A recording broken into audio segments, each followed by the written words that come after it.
ಮಸ್ಕಿ ಕ್ಷೇತ್ರ ಶಾಂತಿ ಮತ್ತು ಸೌಹಾರ್ದತೆಯಲ್ಲಿ ಇಡೀ ರಾಜ್ಯಕ್ಕೆ ಮಾದರಿ. ಮಹಾದೇವಪ್ಪ ಗೌಡ ಪೊಲೀಸ್ ಪಾಟೀಲ್. ಮಸ್ಕಿ ಪಟ್ಟಣದ ಪೊಲೀಸ್ ಠಾಣೆಯಲ್ಲಿ ರಂಜಾನ್ ಮತ್ತು ಯುಗಾದಿ ಹಬ್ಬಗಳು ಒಟ್ಟಾಗಿ ಒಂದೇ ದಿನದಲ್ಲಿ ಬಂದಿರುವ ನಿಮಿತ್ತ ಮಸ್ಕಿ ಪೊಲೀಸರಿಂದ ಸಿಪಿಐ ಬಾಲಚಂದ್ರ ಡಿ ಲಕ್ಕಂ ನೇತೃತ್ವದಲ್ಲಿ ಶಾಂತಿ ಸಭೆ ಆಯೋಜಿಸಲಾಗಿತ್ತು.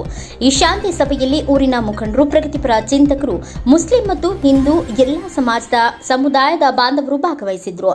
ಶಾಂತಿ ಸಭೆಯಲ್ಲಿ ಭಾಗವಹಿಸಿ ಮಾತನಾಡಿದ ಮಹಾದೇವಪ್ಪ ಗೌಡ ಪೊಲೀಸ್ ಪಾಟೀಲ್, ಹಿರಿಯ ಮುಖಂಡರು, ಮಸ್ಕಿ ಕ್ಷೇತ್ರದಲ್ಲಿ ನಾವು ಎಲ್ಲ ಸಮಾಜದ ಸಮುದಾಯ ಬಾಂಧವರು ಸೇರಿಕೊಂಡು ಎಲ್ಲಾ ಹಬ್ಬಗಳನ್ನ ಸೌಹಾರ್ದತೆ ಹಾಗೂ ಭಾವೈಕ್ಯತೆಯಿಂದ ಆಚರಿಸಿಕೊಂಡು ಬಂದಿದ್ದೇವೆ.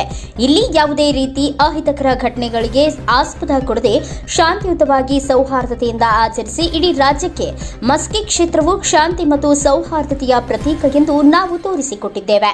ನಾವಿರುವವರೆಗೂ ಇಲ್ಲಿ ಅಹಿತಕರ ಘಟನೆಗಳನ್ನು ಸೃಷ್ಟಿಸುವ ಕಿಡಿಗೇಡಿಗಳಿಗೆ ಯಾವುದೇ ಆಸ್ಪದ ನೀಡುವುದಿಲ್ಲ ಎಂದು ಹೇಳಿದರು. ನಂತರ ಹಿರಿಯ ಪತ್ರಕರ್ತರು ಅಜೀಜ್ ಅಹಮದ್ ಹಾಗೂ ದಾನಪ್ಪ ನಿಲೋಗಲ್ ಸಾಹಿತಿಗಳು ಶಾಂತಿ ಸಭೆಯನ್ನ ಉದ್ದೇಶಿಸಿ ಮಾತನಾಡಿದ ಅವರು, ಶಾಂತಿ ಸಾರಿದ ಅಶೋಕನ ನಾಡಿನಲ್ಲಿ ಹಬ್ಬ ಹರಿದಿನಗಳನ್ನು ಅಣ್ಣ ತಮ್ಮಂದಿರಂತೆ ಹಿಂದೂ ಮುಸ್ಲಿಂ ಭಾವೈಕ್ಯತೆಯಿಂದ ಆಚರಿಸಿಕೊಂಡು ಬಂದಿದ್ದೇವೆ. ಆದರೆ ಈ ಬಾರಿ ರಂಜಾನ್ ಮತ್ತು ಯುಗಾದಿ ಹಬ್ಬ ಒಟ್ಟಾಗಿ ಬಂದಿರುವುದರಿಂದ ಪೊಲೀಸ್ ಇಲಾಖೆಯವರು ಅಹಿತಕರ ಘಟನೆ ನಡೆಯದಂತೆ ಮುಂಜಾಗೃತಾ ಕ್ರಮಗಳನ್ನು ತೆಗೆದುಕೊಂಡು ಶಾಂತಿಯುತವಾಗಿ ಸೌಹಾರ್ದತೆಯಿಂದ ರಂಜಾನ್ ಮತ್ತು ಯುಗಾದಿ ಹಬ್ಬ ಆಚರಿಸಲು ಸೂಕ್ತ ಬಂದೋಬಸ್ತ್ ನೀಡಬೇಕು ಎಂದು ಸಿಪಿಐ ಬಾಲಚಂದ್ರ ಡಿ ಲಕ್ಕಂ ಮತ್ತು ಪಿಎಸ್ಐ ಮುದ್ದು ರಂಗಸ್ವಾಮಿ ಅವರಿಗೆ ಹೇಳಿದರು.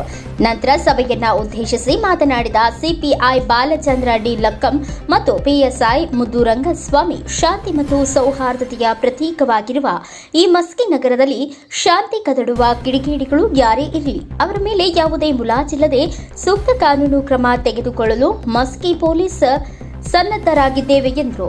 ಈ ಸಂದರ್ಭದಲ್ಲಿ ಹಿರಿಯ ಮುಖಂಡರು ಬಸನಗೌಡ ಪೊಲೀಸ್ ಪಾಟೀಲ್, ಮುಖಂಡರಾದ ದೊಡ್ಡಪ್ಪ ಮುರಾರಿ, ಅಬ್ದುಲ್ ಗನೀಸಾ, ಮಾಜಿ ಗ್ರಾಮ ಪಂಚಾಯಿತಿ ಅಧ್ಯಕ್ಷರು ಸಾರಪ್ಪ, ಮುಸ್ಲಿಂ ಸಮಾಜದ ಧರ್ಮಗುರುಗಳಾದ ಜಿಲ್ಲಾನಿ ಖಾಜಿ, ಪುರಸಭೆ ಸದಸ್ಯರಾದ ಮಸೂದ್ ಪಾಷಾ, ದಲಿತ ಮುಖಂಡರಾದ ರಾಯಪ್ಪ ಮುರಾರಿ, ಸಿದ್ದಪ್ಪ ಹೂವಿನಬಾವಿ, ವೆಂಕಟೇಶ್, ಜಯ ಕರ್ನಾಟಕ ತಾಲೂಕು ಅಧ್ಯಕ್ಷ ಕಿರಣ್ ಮುರಾರಿ ಸೇರಿದಂತೆ ವಿವಿಧ ಸಮುದಾಯದ ಮುಖಂಡರು, ಯುವಕರು ಉಪಸ್ಥಿತರಿದ್ದರು.